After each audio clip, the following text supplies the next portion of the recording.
Hi, congratulations, Volga videos. 18 million subscribers. Like share and subscribe. అయితే నేను ఒక విషయం విన్నాను మరి మీరు ఎంత జెన్యున్ గా చెప్తారో తెలియదు కానీ ప్రొడ్యూసర్ గారు చాలా ఫ్రెండ్లీగా ఉండి మా అబ్బాయి కొంచెం షై రిలేటెడ్ గా ఉన్నాడు, మీరు పర్టికులర్ గా ఇలాంటి సీన్లు చేయించండి అని ఏమన్నా మీతో చెప్పారా?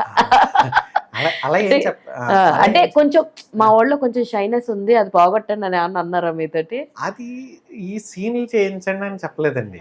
ఆయన మామూలుగా కథ చెప్పినప్పుడే నేను కథ చెప్పినప్పుడే మీరు మా అబ్బాయిని కలవండి అని చెప్పారండి. చెప్పిన తర్వాత ప్రొడ్యూసర్ గారు నాకు ఆఫీస్ ఇచ్చిన తర్వాత 2 రోజుల తర్వాత కలిసానండి.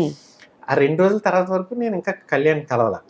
కళ్యాణ్ కలిసానండి. కలిసిన రోజు మాట్లాడితే ఆయన ఏమన్నారంటే అండి, మా అబ్బాయికి కథ నచ్చింది, చేయడానికి రెడీగా ఉన్నాడు, కానీ మీరు ఎలా చెప్పి చేయించాలనేది అని చెప్పాను. నేను ఒకటే చెప్పానండి, సార్ తను నాకు కావాల్సిన కట్అవుట్ ఉన్నాడు మంచిగా, ప్లస్ తను ఆల్రెడీ సత్యానంద్ గారి దగ్గర ట్రైన్ అయి ఉన్నాడు.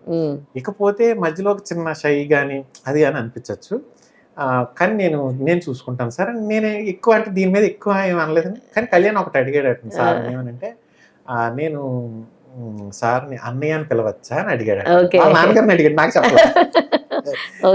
సార్ నాకు ఫోన్ చేసి మా అబ్బాయి మిమ్మల్ని అన్నయ్య అని పిలవచ్చా అని అన్నాడు. అన్నయ్య అని పిలవడానికి అడగడం ఎందుకండి సార్, పిలవడమే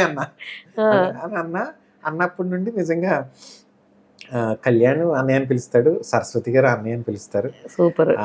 ఈ సినిమా స్టార్ట్ అయ్యి ఎండ్ అయ్యేలోపు నేను సార్కి చెప్పాను ఏంటంటే, సార్ మీ పెద్ద కొడుకు అనుకోండి, ఎందుకంటే నాకు భోజనం పెడుతున్నారు, నాకు సినిమా ఇచ్చారు, చాలా కాలంగా ఉన్న డ్రీమ్ ఫుల్ఫిల్ అవుతుంది, దాని మీద ఇంకా నాకు అంతకు మించి ఏమంటా చెప్పండి. సో బడ్జెట్ అనుకున్న బడ్జెట్ లేదంటే దానికన్నా ఏమైనా పెరిగిందా? అంటే నేను అనుకున్న బడ్జెట్ లోనే సినిమా ఫినిష్ చేసామండి. కాకపోతే కొంచెం ఎండ్కి వచ్చేసరికి కొంచెం ఒక 10-20% పెరుగుతుంది కదండి. అది కూడా సార్ ఏమన్నారంటే, మీరు ఏం పెట్టించట్లేదు నాకు తెలుసు, కానీ ఈ సాంగ్ ఐటమ్ సాంగ్ ఉంది, ఈ సాంగ్ కొంచెం పెట్టాలి, అంటే లైవ్ లొకేషన్ చేద్దామని.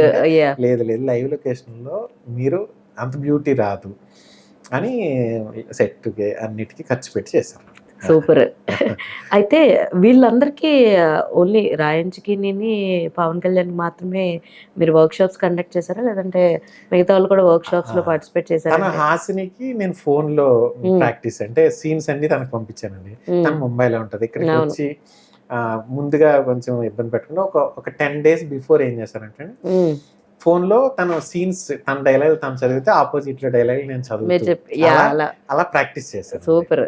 విషికాకి సీన్స్ మొత్తం ఇచ్చేసానండి. ఇచ్చిన తర్వాత తను వైజాగ్ లో ఉంటుంది, తను మధ్యలో వచ్చినప్పుడు ఒకసారి ఇంకా బిఫోర్ షూట్కి వెళ్ళే ముందు ఒక రోజు వచ్చింది. తను వచ్చినప్పుడు తను ఆల్రెడీ ప్రిపేర్ అయ్యి కంప్లీట్ గా తన లైన్స్ వేరే లైన్స్ కూడా చదువుకుని రావడం జరిగింది. సూపర్ ఫాస్ట్ అయితే విషికే అనుకుంటా, నాకు తెలిసి మొత్తం అందరిలో కల్లా సూపర్ ఫాస్ట్ అంటే అందరూ యాక్చువల్ గా అమ్మాయిలు అందరూ స్పీడ్ అండి, వాళ్ళందరూ స్పీడే.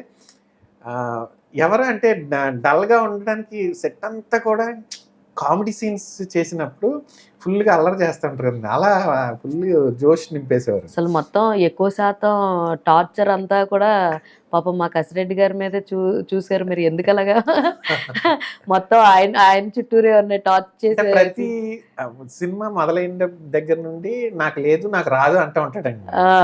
అంటే మీలా నాకు ప్రాబ్లమ్స్ లేవు, నాకేమీ ప్రాబ్లమ్స్ రావు అన్నట్టు చెప్తుంటాడు. అందువల్ల కాలర్లో ఎగరేసి తిరుగుతుంటాడు. కానీ చివరికి వచ్చేసరికి అందరికంటే ఎక్కువ టార్చర్ అనిపించుంటాడు, అది లాస్ట్ లో సెకండ్ రివీల్ అవుద్ది.